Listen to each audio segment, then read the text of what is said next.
الحمدللہ رب العالمین والصلاة والسلام علی سید المرسلین اما بعد فاعوذ باللہ من الشیطان الرجیم بسم اللہ الرحمن الرحیم الصلاة والسلام علیک یا رسول اللہ وعلی آلک واصحابک یا حبیب اللہ الصلاة والسلام علیک یا نبی اللہ وعلى آلک واصحابک یا نور اللہ۔ درود پاک پڑھنے کے بے شمار فضائل و برکات ہیں۔ پیارے آقا علیہ الصلوۃ والسلام فرماتے ہیں جس نے مجھ پر ایک بار درود پاک پڑھا اللہ کریم اس پر 10 رحمتیں نازل فرماتا ہے۔ جس نے مجھ پر 10 بار درود پاک پڑھا اللہ 100 رحمتیں نازل فرماتا ہے۔ جس نے 100 بار درود پاک پڑھا اللہ 1000 رحمتیں نازل فرماتا ہے۔ کوئی ایک کے 10 کا بزنس، ایک درود 10 رحمتیں، 10 درود 100 رحمتیں، 100 درود 1000 رحمتیں، پڑھتے جاؤ، ملٹیپلائی بائی 10۔ جس نے مجھ پر 1000 بار درود پاک پڑھا جنت کے دروازے پر اس کا کاندھا میرے کاندھے سے چھو رہا ہوگا۔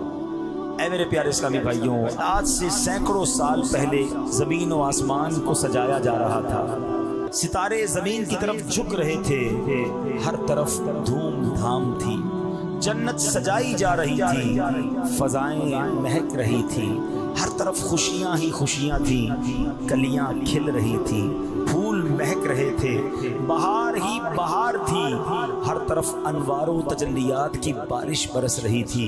اور مزے کی بات یہ تھی کہ یہ سارا اہتمام جن کے لیے ہو رہا تھا نا، وہ دو جہاں کے دولہا محبوب خدا صلی اللہ تعالی علیہ وسلم اپنی چچازاد بہن حضرت ام ہانی کے گھر پہ آرام فرما رہے تھے۔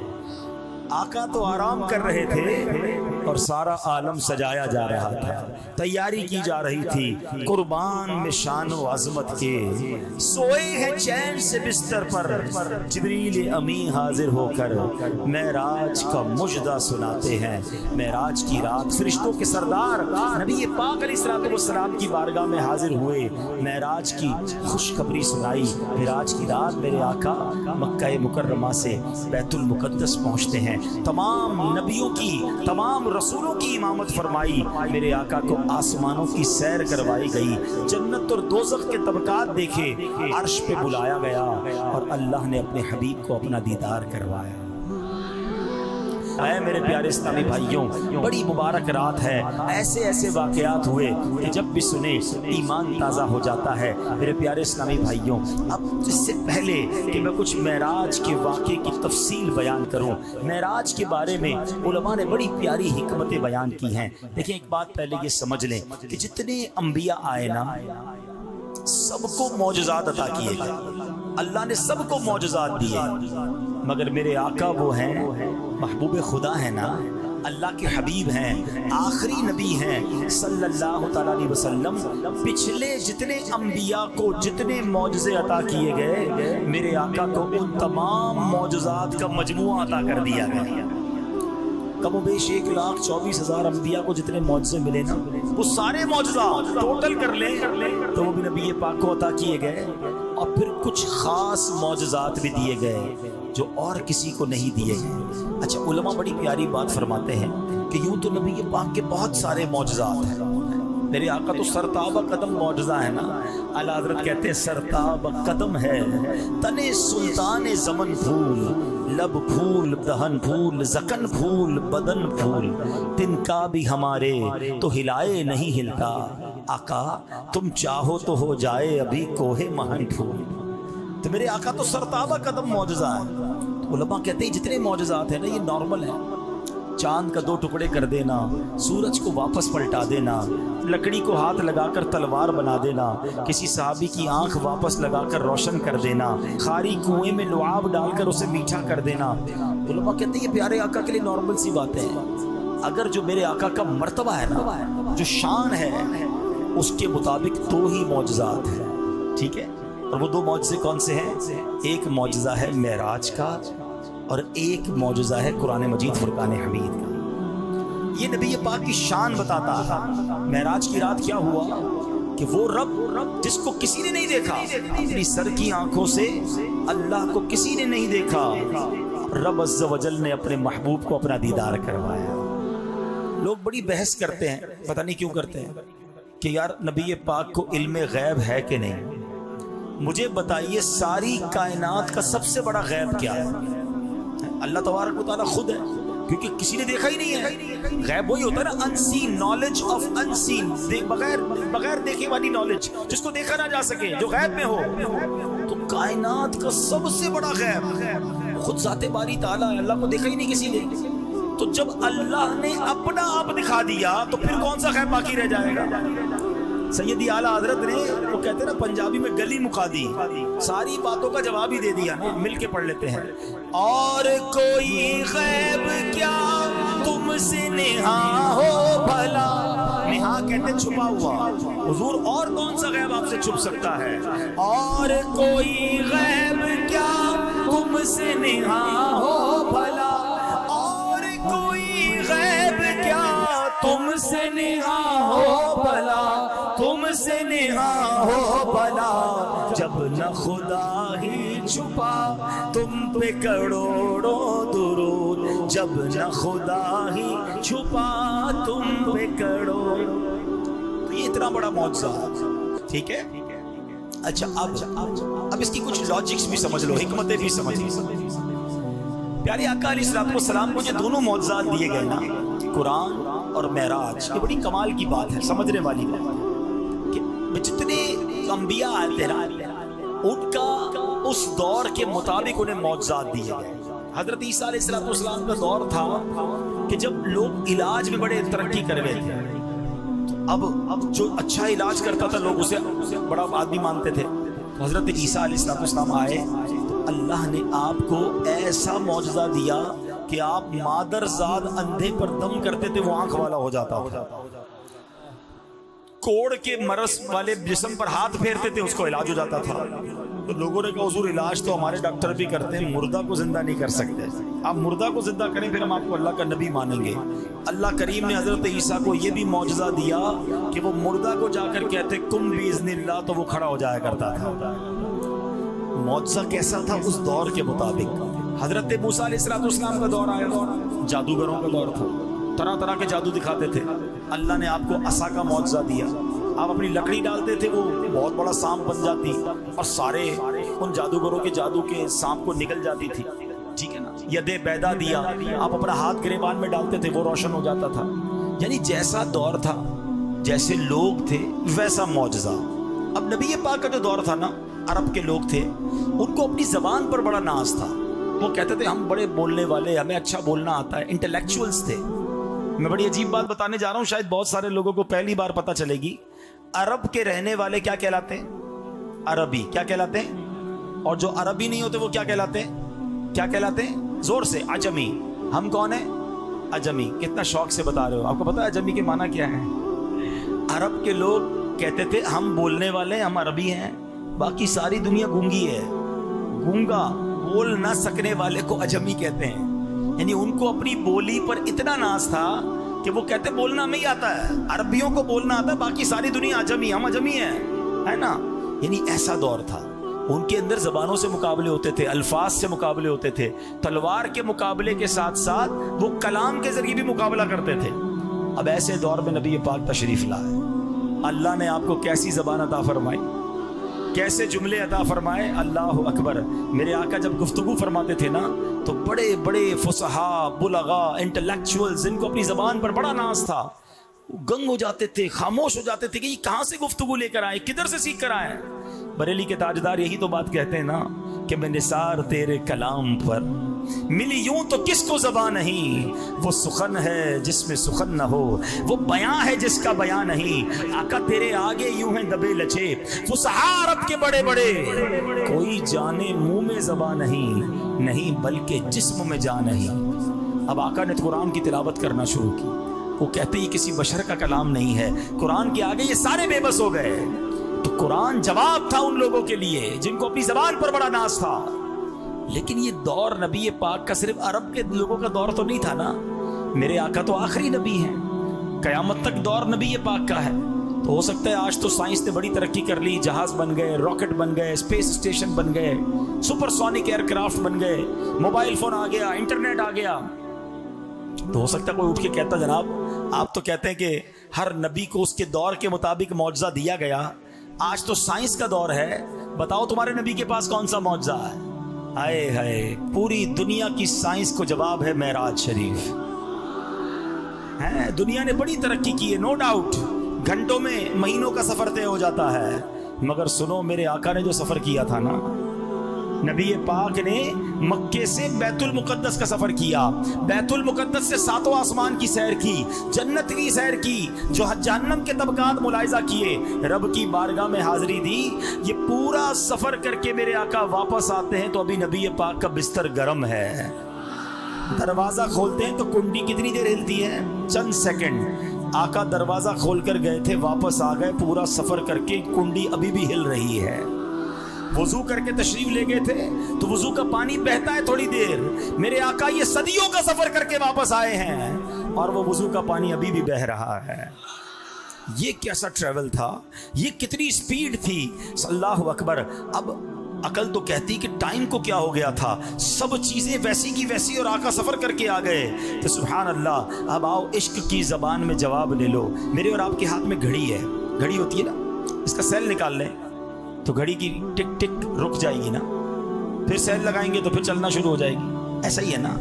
بات یہ ہے کہ میرے آقا جو ہے نا وہ عالم کی جان ہے، جان چلی گئی تھی، عالم رک گیا تھا، آقا واپس آئے، دنیا نے پھر چلنا شروع کر دیا۔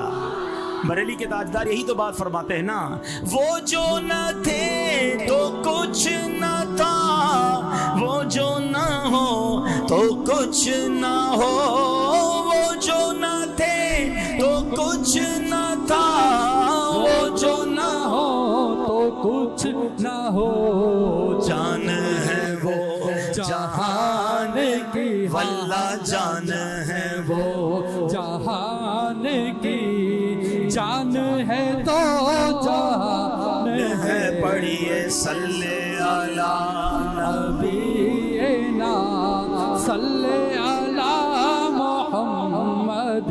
اچھا اب 27ویں رات ہو گئی اور صبح ہوئی تو میرے آقا نے مکے والوں کو بتایا کہ میں رات ہی بیت المقدس بھی ہو کر آ گیا ہوں اور آسمانوں کی سیر بھی کر کے آ گیا ہوں۔ ابو جہل تھا اس زمانے میں کفاروں کا سربراہ، اس نے سنا تو کہتا کیا بات کر رہے ہیں آپ؟ کہاں؟ تو کہا کیا میں اور لوگوں کو جمع کروں؟ اب پھر بھی یہ بات ان کے سامنے کریں گے؟ نبی پاک نے فرمایا بالکل کروں گا۔ اب اس نے کیا کیا، اور شرارتی لوگوں کو جمع کیا اور نبی پاک سے پوچھا کہ آپ کیا فرما رہے تھے، آپ رات کہاں گئے تھے؟ پیارے آقا نے فرمایا کہ میں رات کے تھوڑے حصے میں مکہ پاک سے بیت المقدس اور آسمانوں کی سیر کر کے آیا ہوں۔ اب وہ سارے لوگ ہنسنے لگے، مذاق اڑانے لگے، نبی پاک پر اعتراض کرنے لگے۔ پتہ ہے اعتراض کیوں تھا؟ اب میں آپ کو سمجھاتا ہوں۔ اعتراض یوں تھا کہ اگر کوئی شخص آپ کے پاس میرپور ماتھیلو میں عشاء کی نماز میں آپ کی ملاقات ہو اور پھر فجر کی نماز میں جب وہ آپ کے پاس آئے تو وہ آپ کو بتائے کہ میں رات کو امریکہ لندن گھوم کر آ گیا ہوں، اب یہی کہیں گے لگتا ہے طبیعت خراب ہے آپ کی، یا خواب میں گئے ہوں گے۔ ایسا ہی ہے نا کہ ایک رات میں عشاء میں بھی آپ یہیں تھے، فجر میں بھی آپ یہیں ہیں، جہاز میں بھی جائیں تو اتنی جلدی واپس نہیں آ سکتے۔ پرابلم یہ تھا کہ مکہ پاک سے بیت المقدس یعنی مسجد اقصیٰ کا جو راستہ تھا نا وہ 1 مہینے کا راستہ تھا۔ کوئی اونٹ پر جائے، گھوڑے پر جائے تو 1 مہینہ لگتا ہے، واپس آئے تو پھر 1 مہینہ لگتا ہے۔ تو نبی پاک فرما رہے رات کو گیا اور واپس بھی آ گیا، تو وہ مذاق اڑانے لگے، وہ ایمان والے تو تھے نہیں۔ اچھا اب لوگوں نے کہا موقع اچھا ہے، ابو بکر صدیق رضی اللہ تعالیٰ عنہ ہر بار ان کا بڑا ساتھ دیتے ہیں، آج ان کے دوست کو ان سے بہکا دیتے ہیں۔ وہ لوگ فوراً چلے گئے حضرت ابو بکر صدیق کے گھر پر، دروازہ کھٹکھٹایا، اب باہر آئے کہ دیکھو تمہارے نبی کیا کہتے ہیں جن کا تم کلمہ پڑھتے ہو۔ کہا کیا فرماتے ہیں؟ کہا وہ کہتے ہیں رات کے تھوڑے حصے میں بیت المقدس ہو کر آ گئے۔ صدیق اکبر فرماتے ہیں کیا واقعی میرے نبی نے ایسا کہا ہے؟ وہ کہتے ہیں ہاں ایسا ہی کہا ہے، ہو سکتا ہے ان کے دل میں یہ خیال آیا ہو کہ لگتا ہے دل میں کچھ گڑبڑ ہو رہی ہے، کچھ وسوسہ آ رہا ہے۔ کہا ہاں بالکل یہی کہہ رہے ہیں۔ آئے ہائے، ابو بکر صدیق رضی اللہ تعالیٰ فرماتے ہیں کہ میرے نبی فرماتے ہیں تو سچ فرماتے ہیں۔